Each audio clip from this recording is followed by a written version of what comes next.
Welcome to the Prayagraj institute. आज हम लोग बात करेंगे यूपीपीएससी आरओ एआरओ के संदर्भ में उत्तर प्रदेश बजट से संबंधित इंपॉर्टेंट वीडियो के बारे में। तो यह वीडियो आधारित है उत्तर प्रदेश बजट 2023-24 से। तो उत्तर प्रदेश बजट 2023-24 की अगर बात किया जाए तो यह बजट 22 फरवरी 2023 को प्रस्तुत किया गया था। कब? 22 फरवरी 2023 को। और जैसा कि हम जानते हैं कि राज्य का जो बजट होता है वह प्रस्तुत किया जाता है राज्य के वित्त मंत्री के द्वारा। ठीक है, राज्य के वित्त मंत्री के द्वारा। तो उत्तर प्रदेश के वित्त मंत्री सुरेश खन्ना ने 22 फरवरी 2023 को उत्तर प्रदेश का 2023-24 का बजट प्रस्तुत किया गया। अब हम अगर बात करें इसके आकार की, ठीक है, तो बजट का आकार मतलब कि यह बजट कितने करोड़ का था, तो यह था 6,90,242.43 करोड़ रुपए। ठीक है, फिर से इस अमाउंट को ध्यान में रखिए, 6,90,242.43 करोड़ रुपए। और ध्यान देने वाली बात यह है कि ये जो बजट का अमाउंट है अब तक उत्तर प्रदेश के बजट के इतिहास में यह सबसे बड़ा बजट था। ठीक है, मतलब कि इतना अमाउंट अब तक किसी भी वर्ष जो है इतने बड़े अमाउंट का बजट नहीं प्रस्तुत किया गया था। तो ये बहुत इंपॉर्टेंट फैक्ट है। क्या? 6,90,242.43 करोड़ रुपए का बजट 2023-24 का था। किस राज्य का? उत्तर प्रदेश का। अब हम चलते हैं अगले पॉइंट के बारे में। देखिए, अगर हम लोग बात करें 2022 के बजट की, तो उत्तर प्रदेश के 2022 का बजट का जो आकार था वो 6.15 लाख करोड़ रुपए। ठीक है, तो आपसे जो है तुलनात्मक वे में पूछा भी जा सकता है कि 2022 का बजट था वह कितने लाख करोड़ रुपए का था, तो 6.15 लाख करोड़ रुपए का। और जो इस बार का जो बजट है, ठीक, मतलब कि 2023-24 का, वो है 6,90,242.43 करोड़ रुपए, जो कि अब तक का सबसे बड़ा बजट है। अब जैसा कि हम जानते हैं कि बजट में दो चीज़ें कंसिडर की जाती हैं। ठीक है, एक होता है रिवेन्यू और एक होता है कैपिटल। तो रिवेन्यू अकाउंट और कैपिटल अकाउंट, तो इसमें बात की जाएगी कि जो रिवेन्यू रिसिप्ट है, ठीक है, जो राजस्व लेखे हैं उससे प्राप्तियां क्या हैं, और फिर हम लोग बात करेंगे जो पूंजी लेखे मतलब कैपिटल अकाउंट रिसिप्ट है उससे प्राप्तियां क्या हैं। ठीक है, तो यहाँ पे जो ये पॉइंट है राजस्व लेखे की प्राप्तियां, मतलब कि रिवेन्यू रिसिप्ट कितना उत्तर प्रदेश के लिए रहा, तो ये था 5,70,865.66 करोड़ रुपए। ध्यान दीजिएगा, ये भी प्रश्न पूछा जा सकता है कि उत्तर प्रदेश का 2023-24 के लिए जो रिवेन्यू रिसिप्ट था वो कितना था, 5,70,865.66 करोड़ रुपए। और जैसा कि हम जानते हैं कि जो राजस्व लेखे की प्राप्तियां होती हैं उसमें दो चीजें होती हैं, एक होता है कर राजस्व मतलब कि टैक्स रिवेन्यू, और दूसरा होता है नॉन टैक्स रिवेन्यू मतलब कि करेत्तर राजस्व। ठीक है, तो जो टैक्स रिवेन्यू रिसिप्ट था वह था 4,45,871.59 करोड़ रुपए। ठीक है, अगर आपसे पूछा जाए कि उत्तर प्रदेश का टैक्स रिवेन्यू कितना था, तो 4,45,871.59 करोड़ रुपए। अगर नॉन टैक्स रिवेन्यू की बात किया जाए तो ये था 1,24,994.07 करोड़ रुपए। और इन दोनों को अगर आप जोड़ लोगे, मतलब कि टैक्स रिवेन्यू और नॉन टैक्स रिवेन्यू, तो वो टोटल क्या हो जाएगा, ये हो जाएगा राजस्व लेखे की प्राप्तियां, जो कि बराबर होगा 5,70,865.66 करोड़ रुपए की। अगर हम लोग कैपिटल अकाउंट रिसिप्ट की बात करें तो कैपिटल अकाउंट रिसिप्ट था 1,12,427.08 करोड़ रुपए। ठीक, अब टोटल रिसिप्ट में क्या आ जाएगा, एक आ जाएगा रिवेन्यू रिसिप्ट और दूसरा कैपिटल अकाउंट रिसिप्ट। इसका मतलब कि अगर हम इसको और इसको जोड़ दें तो क्या हो जाएगा, कुल प्राप्तियां। तो कुल प्राप्तियां कितनी हो जाएंगी, कुल प्राप्तियां जो हुई है 6,83,292.74 करोड़ रुपए।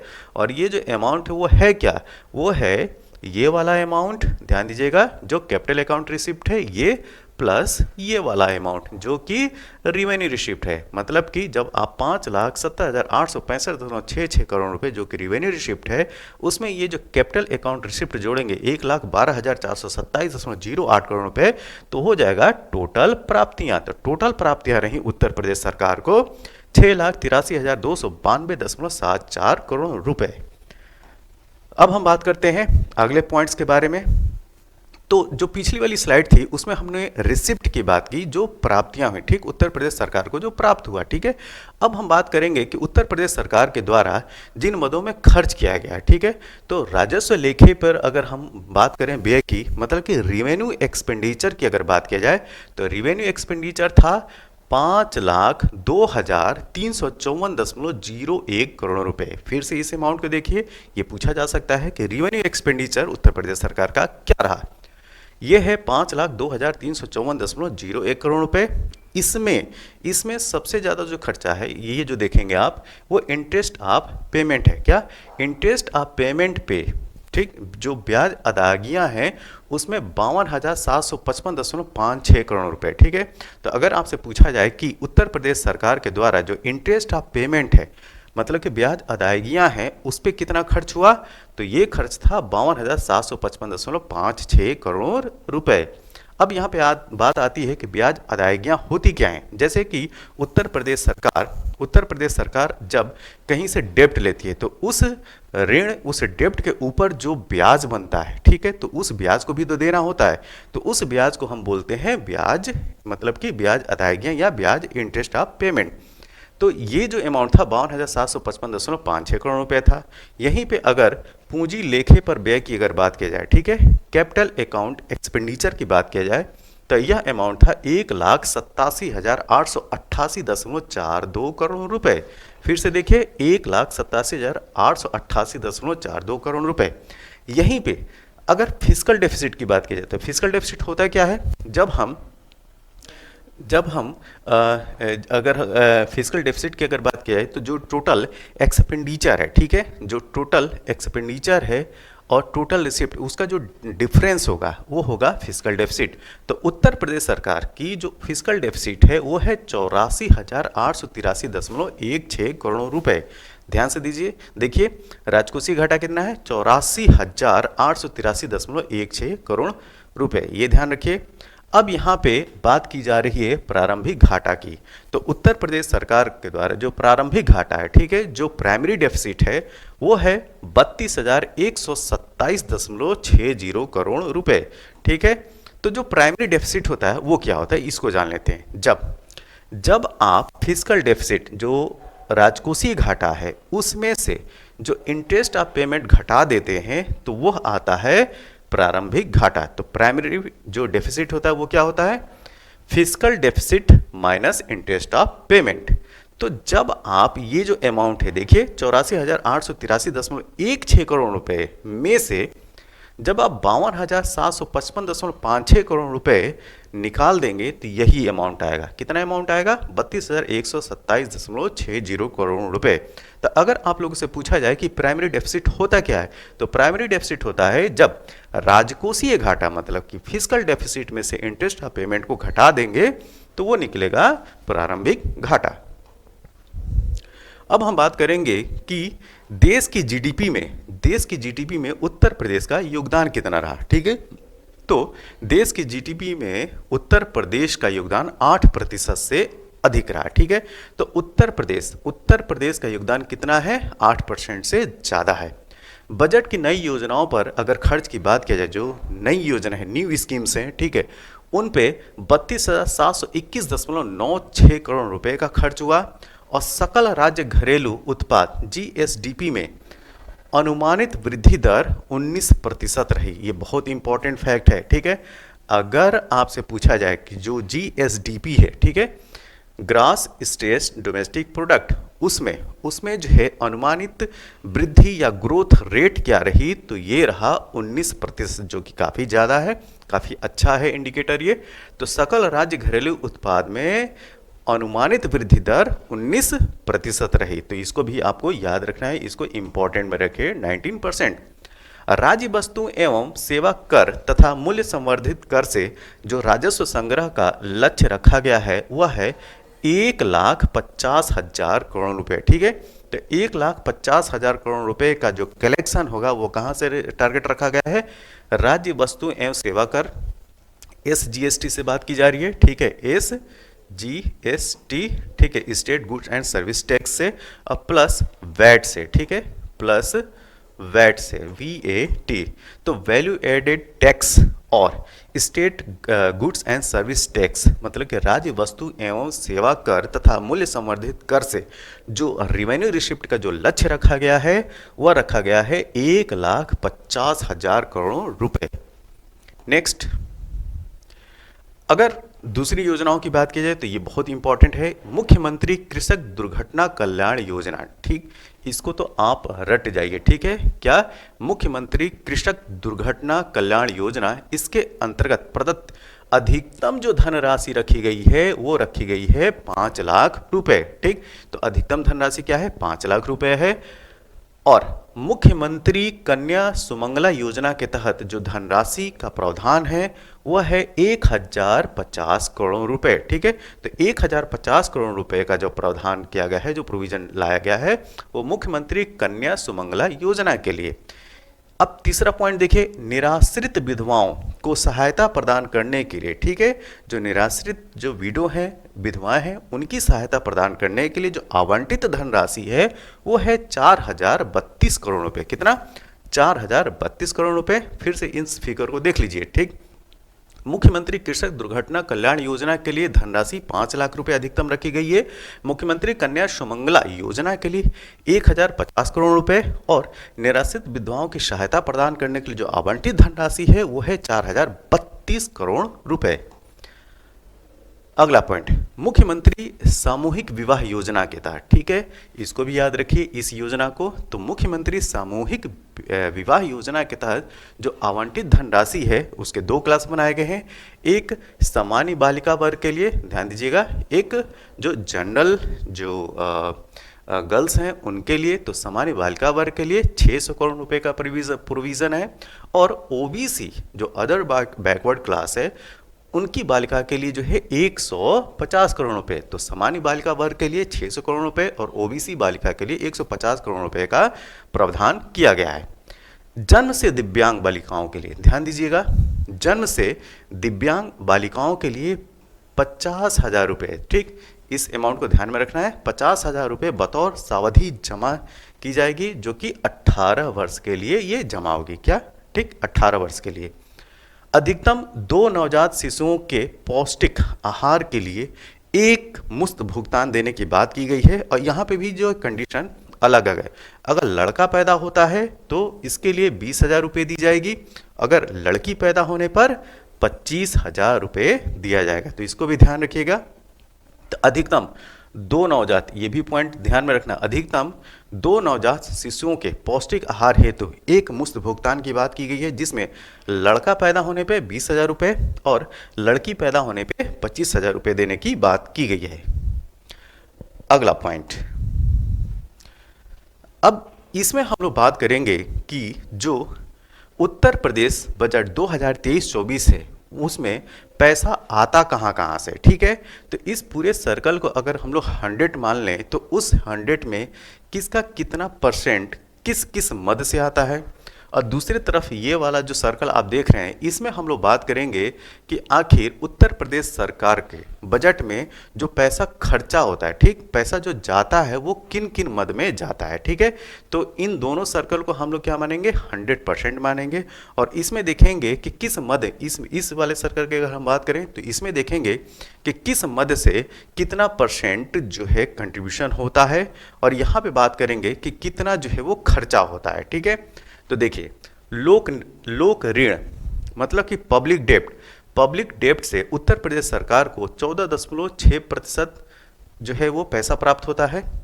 ऋण और अग्रिम की वसूली से 0.4%, स्वयं का कर और राजस्व से 38.8%, करेत्तर राजस्व से मतलब कि जो नॉन टैक्स रिवेन्यू है 3.5%, केंद्रीय करों में राज्यांश, ठीक है, जो सेंट्रल टैक्स है उसमें जो स्टेट गवर्नमेंट का जो हिस्सा है वो है 27%, केंद्र सरकार से सहायता अनुदान जो कि स्पेशल जो ग्रांट मिलता है यूनियन गवर्नमेंट से वह है 14.9%, लोक लेखा शुद्ध, ठीक है, जो पब्लिक अकाउंट से पैसा मिलता है उत्तर प्रदेश सरकार को, वह 0.8% है, ठीक है।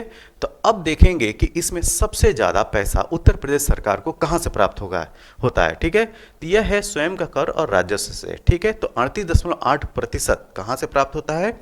स्वयं का कर राजस्व से 38.8% है, जो कि सबसे ज़्यादा अमाउंट है। और दूसरे नंबर की अगर बात की जाए तो दूसरे नंबर से जो प्राप्त होने वाला जो राजस्व है वो है केंद्रीय करों में राज्यांश, मतलब कि जो सेंट्रल टैक्स है उसमें जो स्टेट गवर्नमेंट का हिस्सा है वो दूसरे नंबर पे आता है 27.0%।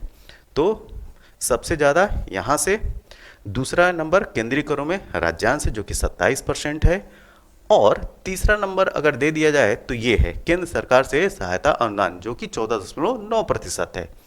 तो ये चीज़ भी आप याद रख सकते हैं। और इसमें अगर आपसे पूछा जाए कि सबसे कम पैसा कहाँ से उत्तर प्रदेश सरकार को मिलता है, तो वो है ऋण और अग्रिम की वसूली, जो कि मात्र 0.4% है। कितना है? 0.4%, सबसे कम इसमें है, ठीक। तो ये कुछ जो पॉइंट्स हैं इनको याद रखना है। अब हम बात करेंगे खर्चे की, ठीक। रुपया जाता कहाँ है, मतलब कि खर्चा कहाँ होता है उत्तर प्रदेश सरकार के द्वारा, ठीक है। तो अन्य राजस्व व्यय 13.3% है, पूंजीगत परिव्यय 21.7% है, ऋणों का प्रतिदान 3.1% खर्चा होता है, ऋण एवं अग्रिम में 1.4%, वेतन सरकारी कर्मचारी 12.7% खर्चा होता है, वेतन सहायता प्राप्त संस्थाएं जो हैं उनके लिए 11.7% जो है उत्तर प्रदेश सरकार खर्च करती है।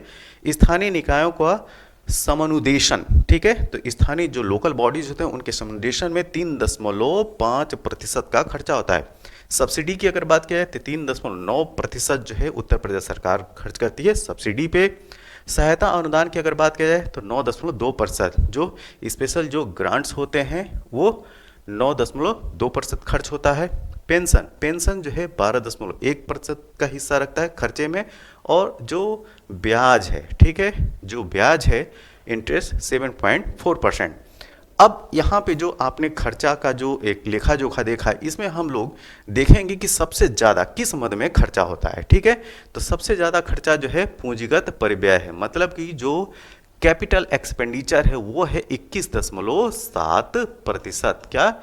21.7%। तो सबसे ज़्यादा जो है कैपिटल एक्सपेंडिचर है, इसको ध्यान रखिएगा। अगर दूसरे नंबर की अगर बात की जाए तो 12.7%, ठीक है। तो 12.7% जो है जो सरकार जो गवर्नमेंट एम्प्लॉई हैं उनके वेतन में 12.7% है, जो कि ये दूसरे नंबर का सबसे बड़ा खर्चा है। किसका? उत्तर प्रदेश सरकार का। इसके बाद जो खर्चा आता है तीसरे नंबर का वो है पेंशन, 12.1% जो है उत्तर प्रदेश सरकार का पेंशन में जाता है, ठीक है। तो तीसरे नंबर का ये रहा। तो पहले नंबर 21.7% खर्चे के साथ सबसे ज़्यादा खर्चा जो है वो पूंजीगत परिव्यय है, कैपिटल एक्सपेंडिचर है 21.7%। दूसरे नंबर पर जो सरकारी कर्मचारी हैं, जो गवर्नमेंट ऑफिशियल्स हैं, उनमें 12.7% है जिनके वेतन के लिए जाता है, ये दूसरे नंबर का खर्चा हो गया। और तीसरे नंबर पर आप देख सकते हैं 12.1% के साथ पेंशन है। अब हम बात करेंगे कि जो उत्तर प्रदेश का जो बजट है 2023-24 उसमें रोजगार के लिए क्या बात है, ठीक है। तो वर्ष 2022 में उत्तर प्रदेश में जो बेरोजगारी दर थी, ध्यान दीजिएगा 2022 की बात की जा रही है, जो वर्ष 2022 में उत्तर प्रदेश में जो बेरोजगारी की दर थी वह थी 4.2%। और मनरेगा योजना, ठीक है, बहुत बड़ी, मतलब कि दुनिया की सबसे ज़्यादा रोजगार देने वाली अगर कोई योजना है तो वो है मनरेगा योजना। तो मनरेगा योजना के अंतर्गत उत्तर प्रदेश का स्थान, ठीक है, उत्तर प्रदेश का स्थान भारत में प्रथम स्थान है, मतलब कि देश में जो पहला स्थान है वो है उत्तर प्रदेश का, किसमें? मनरेगा योजना के अंतर्गत। दूसरी बात, जैसा कि हम जानते हैं कि उत्तर प्रदेश सरकार ने उत्तर प्रदेश पर्यटन नीति 2022 लॉन्च की थी। तो इसमें जो रोजगार की बात की गई थी वो क्या की गई थी उसको देखते हैं, ठीक है। तो उत्तर प्रदेश पर्यटन नीति 2022 की है। इसमें जो रोजगार की बात की गई थी वह यह कहा गया था कि 5 वर्षों में, ठीक है, 5 वर्षों में 20,000 रोजगार, ठीक है, 20,000 एम्प्लॉयमेंट जो है सृजन करने का लक्ष्य है। तो अगले 5 वर्षों में 20,000 रोजगार देने की बात किसमें की गई थी? उत्तर प्रदेश पर्यटन नीति 2022 में। नेक्स्ट, अगर हम लोग कृषि की बात की जाए कि 2023-24 के बजट में कृषि के लिए क्या था, तो गेहूं का जो प्रति कुंटल न्यूनतम समर्थन मूल्य है, मतलब कि गेहूं का जो पर क्विंटल एमएसपी है, ध्यान दीजिएगा एमएसपी मिनिमम सपोर्ट प्राइस, वो रखी गई थी 2015 रुपये। कितना? 2015 रुपये। वहीं पे अगर पैडी की बात किया जाए, ठीक है, धान की अगर बात किया जाए, तो धान का न्यूनतम समर्थन मूल्य जो मिनिमम सपोर्ट प्राइस रखा गया, उसके लिए दो क्राइटेरिया है। एक है सामान्य श्रेणी के लिए 2040 रुपये और ए ग्रेड के लिए 2060 रुपये। इन दोनों को याद रखना है, ठीक है। तो जो सामान्य श्रेणी है, जो जनरल कैटेगरी है, उसके लिए जो है वो 2040 रुपये और ए ग्रेड के लिए 2060 रुपये। उत्तर प्रदेश में कृषि योग्य भूमि की अगर बात की जाए, तो हाल फिलहाल में उत्तर प्रदेश में जो कृषि योग्य भूमि है वह यह है, ठीक है, 188.4 लाख हेक्टेयर। कितना? 188.4 लाख हेक्टेयर जो है कृषि योग्य भूमि है। लेकिन दूसरा ये जो आंकड़ा है, इसको ध्यान में रखिए, क्या कि उत्तर प्रदेश में कृषि कार्य में संलग्न भूमि, मतलब कि उत्तर प्रदेश में वह लैंड जहां पे खेती बाड़ी की जा रही है, वह है 165.40 लाख हेक्टेयर, ठीक है। यह है कृषि योग्य भूमि 188.4 लाख हेक्टेयर, और यह है जिस पे कृषि की जा रही है, खेती की जा रही है, 165.40 लाख हेक्टेयर। नेक्स्ट, अब अगर हम बात करें, एक काफ़ी इंपॉर्टेंट ये योजना है, निर्माण कामगार मृत्यु एवं दिव्यांगता सहायता योजना। ये योजना बहुत इंपॉर्टेंट है, ठीक है, इसको वेरी इंपॉर्टेंट में रखिए, ठीक, वेरी इंपॉर्टेंट में रखिए। क्या? निर्माण कामगार मृत्यु व दिव्यांगता सहायता योजना। ये है क्या?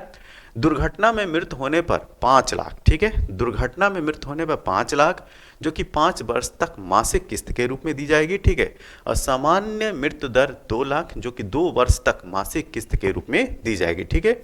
तो दुर्घटना में मृत्यु होने पर अधिकतम राशि क्या है? 5 लाख रुपए, और सामान्य मृत्यु पर क्या है? 2 लाख रुपए, ठीक है। और इसको जो है, ये जो अमाउंट है 5 वर्ष तक मासिक किस्त के रूप में दी जाएगी, और जो सामान्य मृत्यु पर जो 2 लाख रुपए हैं, उसको 2 वर्ष तक मासिक किस्त के रूप में दिया जाएगा, ठीक है। जो पूर्ण स्थायी दिव्यांगता पर 4 लाख रुपए देने की बात की गई है। किस पे? पूर्ण स्थायी दिव्यांगता पर। अब हम बात करेंगे शिक्षा को लेकर कि उत्तर प्रदेश बजट 2023-24 में शिक्षा के लिए क्या बात कही गई है। तो डिजिटल लाइब्रेरी की स्थापना की बात की गई है, और डिजिटल लाइब्रेरी की स्थापना के लिए 300 करोड़ रुपए, कितना? 300 करोड़ रुपए की जो है प्रावधान रखा गया है। संस्कृत विद्यालयों की अगर परिसंपत्तियों के सृजन हेतु 100 करोड़ रुपए की बात की गई है। समग्र शिक्षा अभियान है, तो ध्यान दीजिएगा, जो समग्र शिक्षा अभियान है उसके लिए 20,255 करोड़ रुपए। कितना? 20,255 करोड़ रुपए। प्रधानमंत्री स्कूल फॉर राइजिंग इंडिया, मतलब कि पीएम श्री के लिए, मतलब कि जो पीएम श्री योजना है बहुत ही इंपॉर्टेंट योजना है। तो प्रधानमंत्री school for rising India PM Shri के क्रियान्वयन हेतु 510 करोड़ रुपए का प्रावधान रखा गया है। अब हम बात करेंगे उच्च शिक्षा है, तो ठीक है, तो राज्य में 19 राज्य विश्वविद्यालय की बात की गई है, एक मुक्त विश्वविद्यालय की, ओपन यूनिवर्सिटी की बात की गई है, एक डीम्ड विश्वविद्यालय की, 30 निजी विश्वविद्यालय की, 172, ये अमाउंट आपको याद रखना है, 172 राजकीय महाविद्यालय, 331 जो है सहायता प्राप्त अशासकीय महाविद्यालय, और 7,372, ठीक है, 7,372 स्ववित्त पोषित महाविद्यालयों की बात की गई। तो ये बात की गई है किससे संबंधित? उत्तर प्रदेश में उच्च शिक्षा से संबंधित, ठीक है। अब हम बात करेंगे जो उत्तर प्रदेश का बजट था 2023-24, इस पे इंपॉर्टेंट एमसीक्यू क्वेश्चन क्या बन सकते हैं, उनको एक सरसरी निगाह से देख लेते हैं, ठीक है। तो फरवरी 2023, ध्यान दीजिएगा, फरवरी 2023 में प्रस्तुत उत्तर प्रदेश बजट 2023-24 का आकार कितना है, ठीक है। तो जैसा कि हम जानते हैं, हम देख चुके हैं थ्योरी में, तो 6.90 लाख करोड़ रुपए का। ऑप्शन नंबर बी इसका सही उत्तर है। क्या? Option number B. नेक्स्ट, देश की जीडीपी में उत्तर प्रदेश का कितना योगदान है? तो देश की जीडीपी में उत्तर प्रदेश का योगदान 8% से अधिक है। ऑप्शन डी इसका सही उत्तर है। नेक्स्ट, एक जनपद एक मेडिकल कॉलेज, ये बहुत इंपॉर्टेंट है। एक जनपद, ध्यान दीजिएगा, एक जनपद एक मेडिकल कॉलेज मतलब कि one district one medical college किस राज्य सरकार की योजना है? जी हाँ, यह है उत्तर प्रदेश सरकार की योजना, ऑप्शन नंबर सी। मुख्यमंत्री कृषक दुर्घटना कल्याण योजना, ठीक है, के अंतर्गत दुर्घटनावश मृत्यु दिव्यांगता की दशा में अधिकतम कितनी धनराशि दिए जाने का प्रावधान है? तो यह धनराशि है 5 लाख रुपए, ऑप्शन नंबर सी।